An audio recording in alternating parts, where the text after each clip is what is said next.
Sports Illustrated has made a list. The 20 greatest WWE superstars of all time.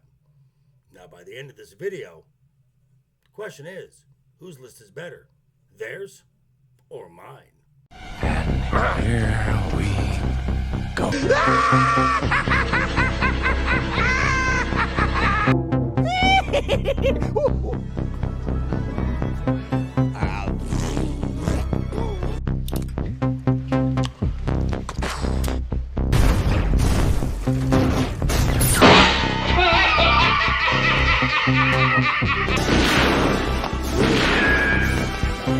Is like gravity.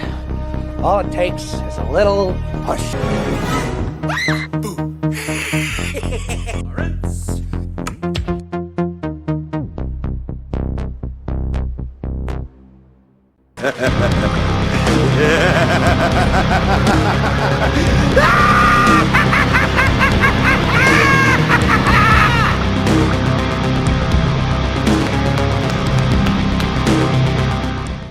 What's up, guys? How you doing? Welcome back to the channel. Glad you stopped by. And if you're brand new, welcome. Grab a seat and stay a while. But do me a couple favors first. Go down and hit that subscribe button. Go next door, ring that bell. Make sure it says all so you know when the next video pops up. Hit that like button. And before you head out, drop a comment.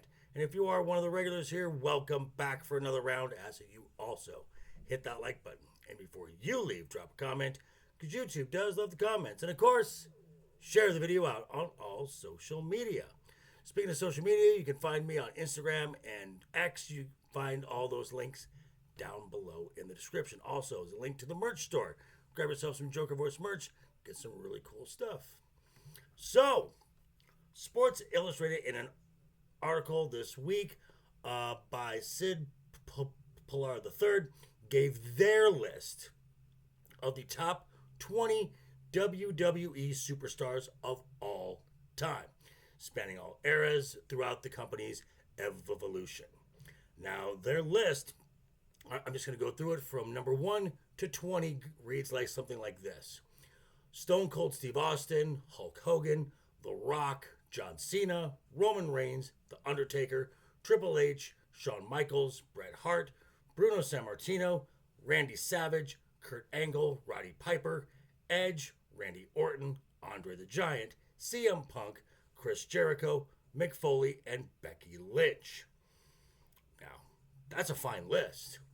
And Sports Illustrated being a trusted source, Mr. Pilar could be taken as, I don't know, gospel, right? Well, you're wrong. Now, don't get me wrong. There are a lot of names on this list that I agree with. But the placement and the lack of criteria involved in this. So what I'm saying is this needs a little tweaking. Let's see if I can do a little bit better, shall we? Here we go. Here we go. Now, starting with number 20, I actually have no issue with Becky Lynch being here. But something is missing. And that something is a name that is forever linked with her. These are the two pillars of the WWE Women's Revolution. And that would be Becky Lynch and Charlotte Flair. Now, 19 through 16 is more of a collection of bodies of work throughout their career. At number 19 is someone who's just oozed charisma and had the ability, no matter where he was or within the promotion itself, to reinvent himself over and over again, whether it was ECW, WCW, WWE, or the AEW. Number 19, it's Y2J, Chris Jericho. Now, number 18, energy, enthusiasm, passion from the moment his music hits till the final bell rings. You know you're in for a good time. This is no one other than the rated R superstar. This is Edge. Now, my number 17, sadly, most of us never got to see, and even fewer got to see in his prime. By the time the WWF started hitting mainstream television, his body was already starting to break down. Still a major draw through decades, and an absolute legend. Number 17, Andre the Giant. Now, my number 16, his time in the WWE as compared to his entire career was rather small, but still made an impact. Multiple championships on SmackDown with phenomenal work with TNA and with New Japan Pro Wrestling. His body of work has been, well, phenomenal. My number 16 is AJ Styles. Now, by no means being in the bottom of this list is a negative, as all of these superstars, their resumes alone are, most wrestlers, they would wish for a resume like this. That's fair. Now, 15 through 11 are just plain and simply some of the best performers of all time, whether it's in the ring, on the mic doing promos, or all of the above. Again, these are all former champions. Now, WWE Hall of Famer John Bradshaw Layfield said, if you were going to build a WWE star in a lab, you'd end up with my number 15 pick. Given that he's a 14-time champion, he might be right. It's the Viper, Randy Orton.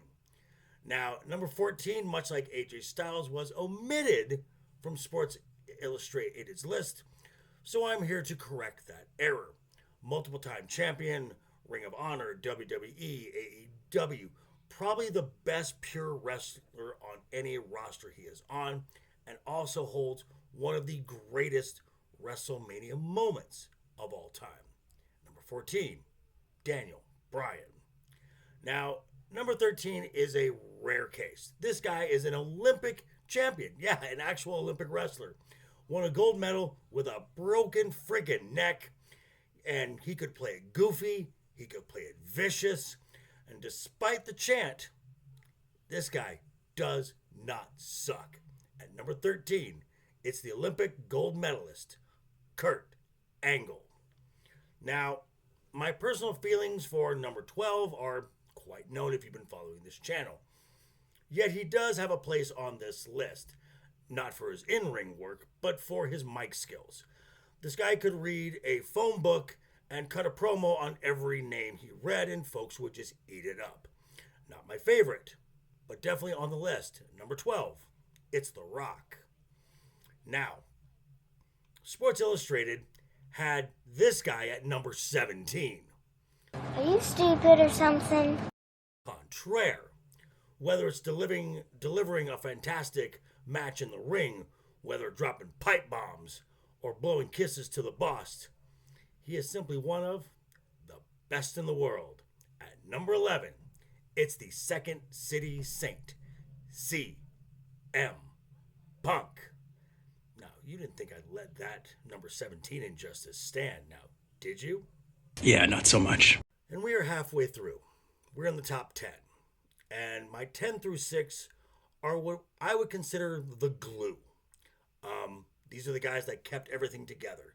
If you need a top heel, check. You need a babyface, check.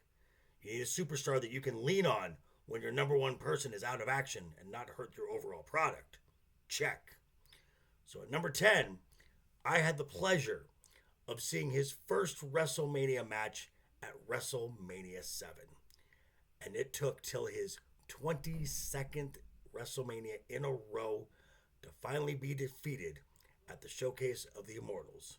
The best character in WWE history.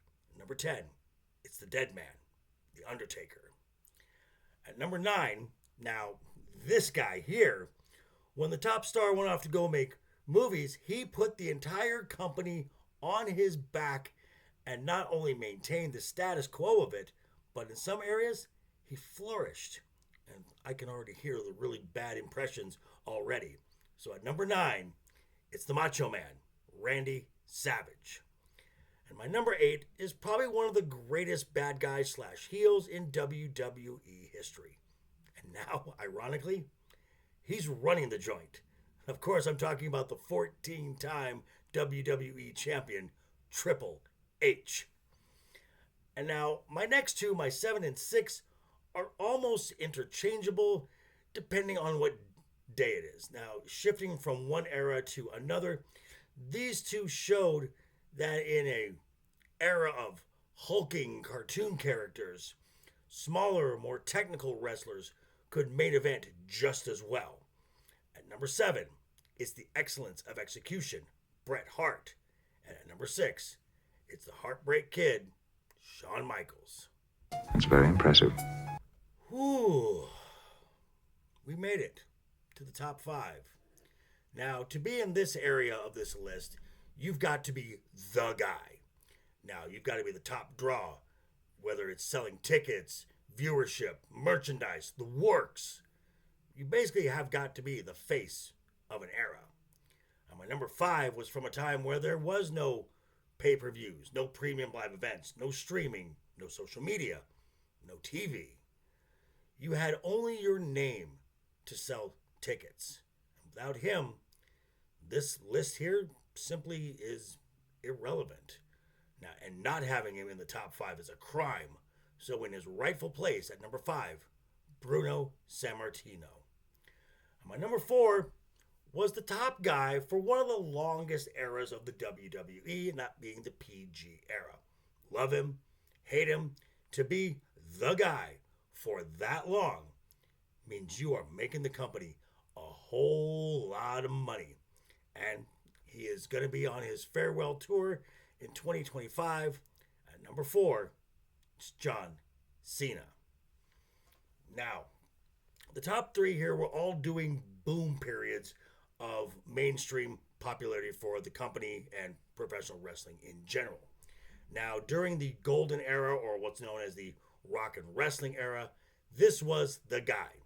Even had 4 years named after him, as he made sure you said your prayers and ate your vitamins. Of course, we're talking about the Hulkster, the immortal Hulk Hogan. Now, during the Attitude Era, this guy embodied everything about it. He'd kick your ass and then crack a beer. Or 2, or 5. He was the anti-authority figure that people lived vicariously through. At number 2, it's the Texas Rattlesnake, Stone Cold Steve Austin. And now we're here. We've reached the top of the mountain. And under Nick Khan and Paul Triple H Levesque, this current era is the most successful of any in the company's history. Ticket sales, merchandise, viewership, social media, you name it. And its focus is a story. The best story in professional wrestling history, that being the Bloodline. And at the center of it is one guy. He's not a bad guy, but he's not a good guy. He's simply just the guy. And he's my number 1 pick for the greatest WWE superstar of all time. It's the original tribal chief, the OTC, Roman Reigns. Duh. But hey, these are just my thoughts. I'm going to turn it back over to you. Let me know what you think down below in the comments. Did I get some right? Did I get some wrong? Did I miss anyone? Let me know. But hey, yeah, thanks for stopping by, folks.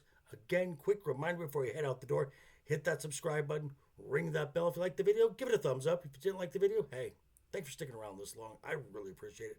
I will see you folks all very soon. I'll see you Monday for my review of Crown Jewel. But until then, always have fun. Hashtag keep talking.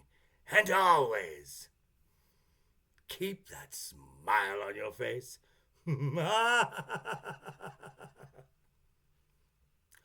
Toodles. I say you better sit